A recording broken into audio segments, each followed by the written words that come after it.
Halo semuanya, selamat datang di video pembahasan praktikum basis data. Di video kali ini, saya akan menjelaskan materi terkait Data Manipulation Language. Data Manipulation Language atau DML merupakan suatu bahasa yang digunakan oleh user untuk mengakses dan memanipulasi data. Manipulasi data ini berhubungan dengan proses pengambilan, penambahan, penghapusan, dan modifikasi data atau informasi yang disimpan dalam suatu database. Tujuan utamanya adalah untuk memperoleh interaksi yang efisien antara manusia dengan sistem.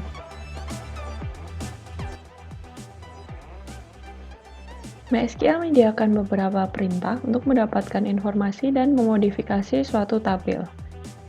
Yang pertama adalah perintah select. Perintah ini digunakan untuk mendapatkan informasi atau record dari suatu database. Select merupakan perintah DML yang paling banyak digunakan. Yang kedua adalah insert. Perintah ini digunakan untuk menambahkan satu atau beberapa record ke suatu database. Kemudian selanjutnya perintah update. Perintah ini digunakan untuk tujuan modifikasi. Update dapat memodifikasi data dari satu atau beberapa record sesuai dengan kondisi yang ditentukan. Dan yang terakhir adalah delete.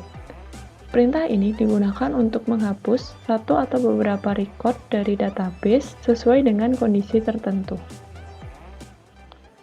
Marilah kita bahas perintah-perintah ini secara lebih detail.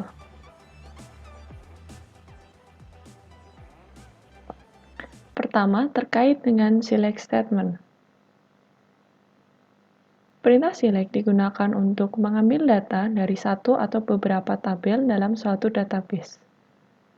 Sebuah tabel terdiri dari beberapa baris dan kolom seperti spreadsheet. Hasil dari perintah select disebut dengan result set. Result set merupakan daftar baris, di mana setiap baris memiliki jumlah kolom yang sama.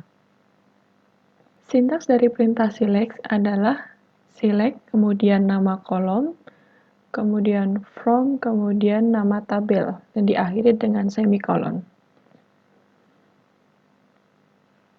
Selanjutnya saya akan menunjukkan contoh dari penggunaan perintah select. Misalkan kita memiliki tabel employee di database sampel sebagai berikut. Tabel ini memiliki 8 kolom yaitu employee number, last name, first name, extension, email, office code, reports to, dan job title. Kita dapat menggunakan perintah select untuk memilih hanya 3 kolom saja yaitu last name, first name, dan job title.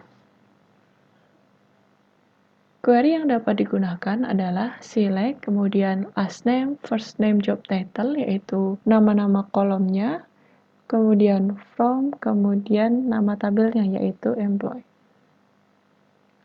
Apabila kita menjalankan query ini, kita akan mendapatkan hasil seperti ini.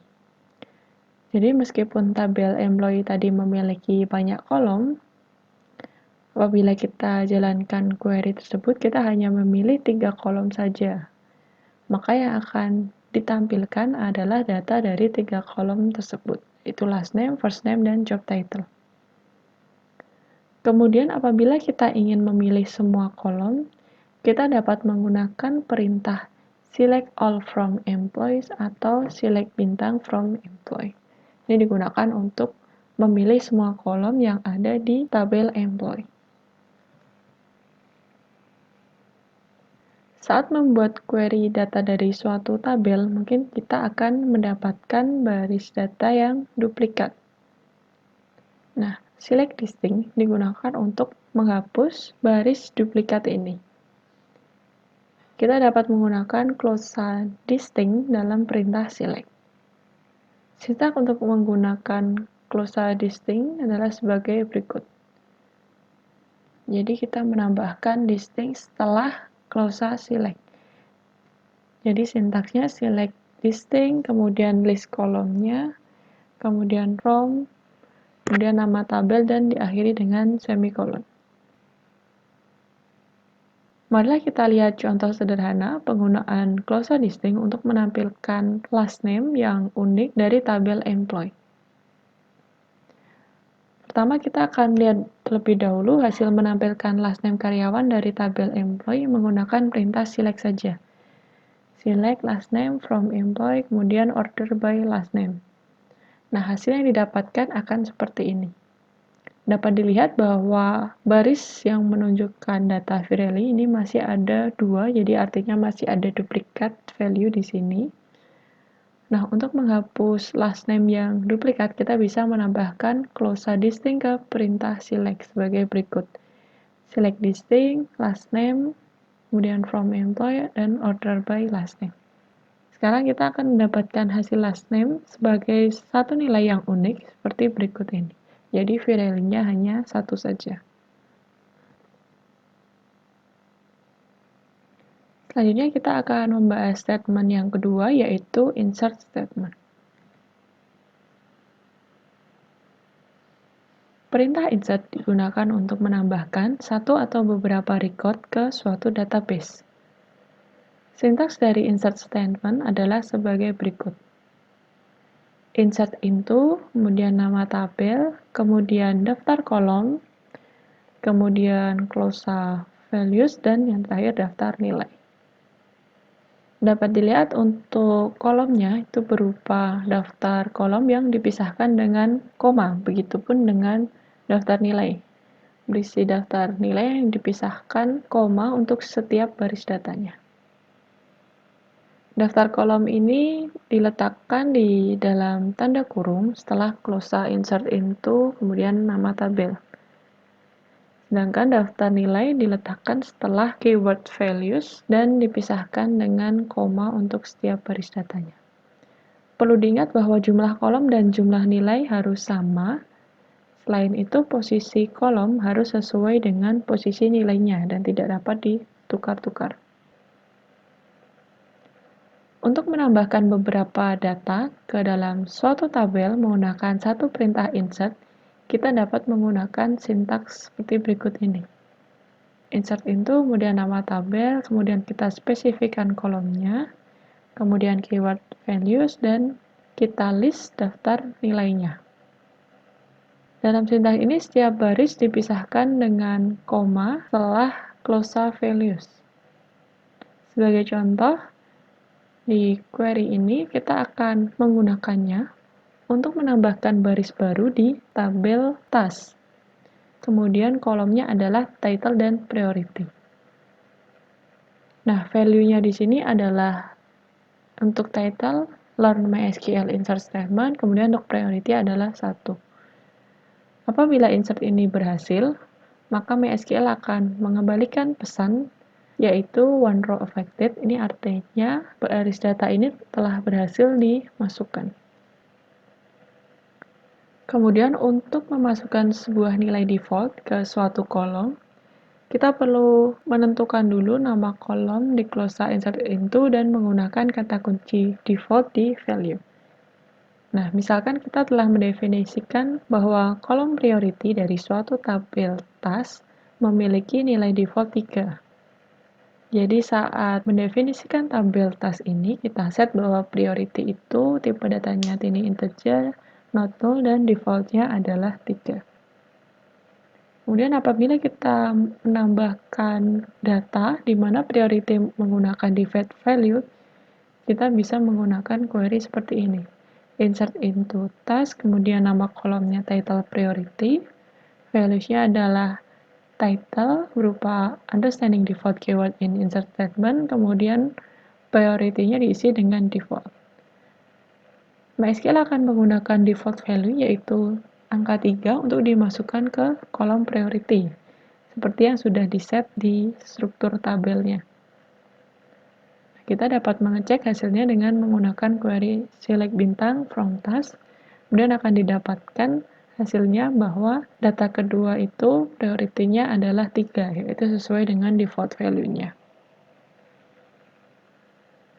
Kemudian untuk memasukkan nilai berupa tanggal ke suatu kolom, yang pertama formatnya, kita harus menspesifikkan formatnya yaitu YYYY, kemudian strip MM, strip DD. Nah, Y4 kali ini menunjukkan tahun dengan 4 digit, kemudian M 2 kali ini menunjukkan bulan dengan 2 digit, dan DD ini menunjukkan hari dengan 2 digit. Berikut ini merupakan query yang dapat digunakan untuk menambahkan baris baru ke tabel task dengan menggunakan nilai tanggal pada kolom start date dan due date. Di insert into task, kemudian kolomnya title, start date, dan due date. Kemudian value-nya adalah insert date into table. Nah, kemudian start date dan due date-nya dimasukkan dengan format yang sesuai. Kemudian kita juga dapat menggunakan ekspresi dalam clause value. Misalnya pada query ini, kita akan menggunakan fungsi current date untuk menambahkan data baru dan mengisi kolom start date dan due date. Pada contoh ini, fungsi current date digunakan untuk menetapkan nilai untuk start date dan due date yang akan mengembalikan nilai berupa tanggal pada sistem saat ini. Nah, berikut ini merupakan hasil apabila kita menjalankan dua query tadi. Jadi, tanggalnya sudah dimasukkan ke kolom start date dan due date. Kita juga dapat menggunakan insert untuk menambahkan beberapa baris data sekaligus dalam satu statement. Berikut ini contoh query yang dapat digunakan. Insert into task, kemudian kolomnya title dan priority, kemudian clause values, dan diikuti dengan 3 data yang dimasukkan dan dipisahkan dengan tanda koma. Dan apabila kita jalankan query ini, kita akan mendapatkan hasilnya seperti ini. Jadi data yang dimasukkan langsung masuk ke tabel. Dapat dilihat pada data ke-5, 6, dan 7. Selanjutnya kita akan membahas terkait dengan update statement. Perintah update digunakan untuk mengubah data yang ada dalam tabel atau mengubah nilai kolom dari suatu baris, sekelompok baris, atau semua baris dalam tabel. Berikut ini merupakan sintaks dari perintah update pada MySQL. Pertama adalah clause update, kemudian kita perlu menspesifikkan nama tabel setelah keyword update tersebut. Kemudian yang kedua adalah set, kemudian kita spesifikkan kolom mana yang akan diubah dan nilai barunya. Untuk memperbarui beberapa kolom, kita dapat menggunakan daftar assignment yang dipisahkan dengan tanda koma. Berikan nilai pada setiap kolom yang diassign berupa nilai, ekspresi, atau subquery. Ketiga, kita menentukan baris mana yang akan diupdate menggunakan kondisi di clause where. Clause where ini bersifat opsional. Perlu diperhatikan bahwa MySQL mendukung dua modifier pada perintah update, yaitu low priority dan ignore. Modifier low priority ini menginstruksikan perintah update untuk menunda update sampai tidak ada koneksi lagi yang sedang membaca data dari tabel. Yang kedua adalah ignore. Modifier ignore ini memungkinkan perintah update untuk terus mengupdate baris meskipun ada kesalahan. Misalnya, baris yang menyebabkan error atau kesalahan seperti konflik kunci duplikat yang tidak diperbarui. Penggunaan perintah update yang pertama untuk mengubah nilai pada suatu kolom. Misalnya apabila kita ingin mengubah email dari seseorang ke email baru. Pertama, kita perlu melihat terlebih dahulu emailnya. Nah, kita gunakan select first name, last name, email from employee, where employee number 1056. Jadi kita mengubah email dari pegawai yang memiliki employee number 1056. Nah, di sini hasilnya adalah Mary Peterson. Nah, kita ingin mengubah email Mary Peterson ini menjadi email baru. Kita dapat menggunakan perintah update seperti berikut ini. Update employee merupakan nama tabelnya, kemudian kita set email barunya yaitu mary.peterson@classicmodelcars.com, kemudian where-nya adalah employee number 1056. Setelah menjalankan perintah update tersebut, kita dapat menggunakan penyataan select lagi untuk memverifikasi apakah perubahan berhasil dilakukan atau belum. Kita akan mendapatkan hasilnya sebagai berikut. Kemudian apabila kita ingin mengubah nilai dari beberapa kolom, kita dapat menspesifikkan beberapa assignment di closa set. Misal kita ingin memperbarui last name dan email dari karyawan berikut. Nah, kita dapat mengeset di closa set last name kita ganti dengan Hill, kemudian email kita ganti dengan mary.hill@classicmodelcars.com. Nah, ini dipisahkan dengan koma untuk setiap assignment-nya. Apabila kita jalankan perintah ini, kita akan memeriksa hasilnya menggunakan perintah select yang sebelumnya, dan kita akan mengetahui bahwa last name dan email ini sudah berhasil diganti dari yang sebelumnya. Dan yang terakhir, kita akan membahas terkait dengan delete statement. Untuk menghapus data dari tabel, kita dapat menggunakan perintah delete pada MySQL. Perintah delete ini digunakan untuk menghapus satu atau beberapa record dari suatu database sesuai dengan kondisi tertentu. Berikut ini merupakan sintaks pada perintah delete. Pada sintaks ini pertama, kita harus menentukan dulu tabel mana yang datanya akan dihapus.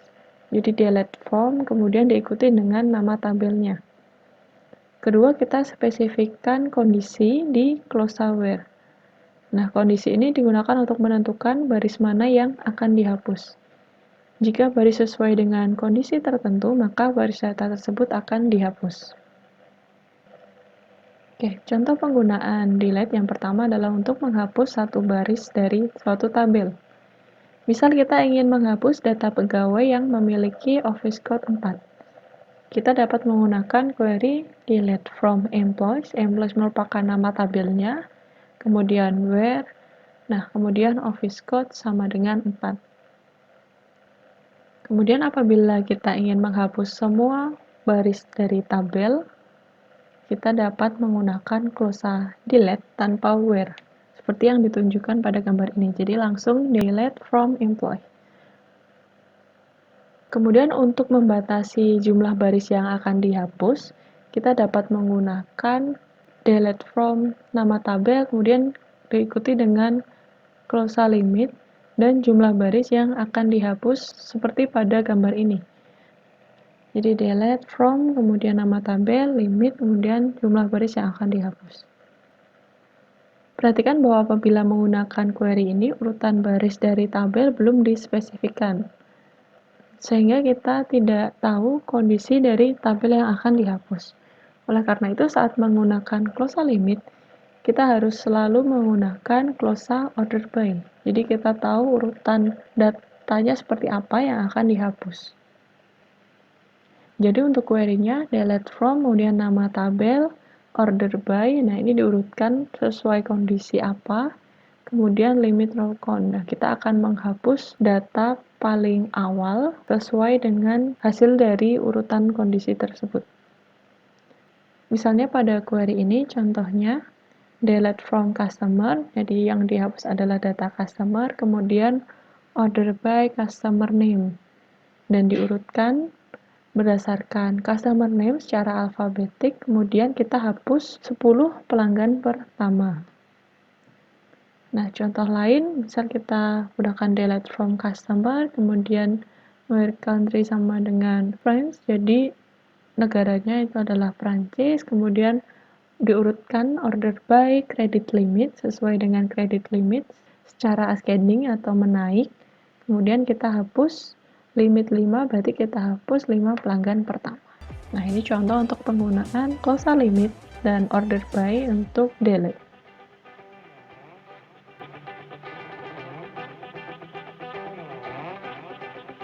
Oke, saya rasa cukup sekian untuk penjelasan materi terkait data manipulation language. Terima kasih telah menonton video ini dan sampai jumpa di video selanjutnya.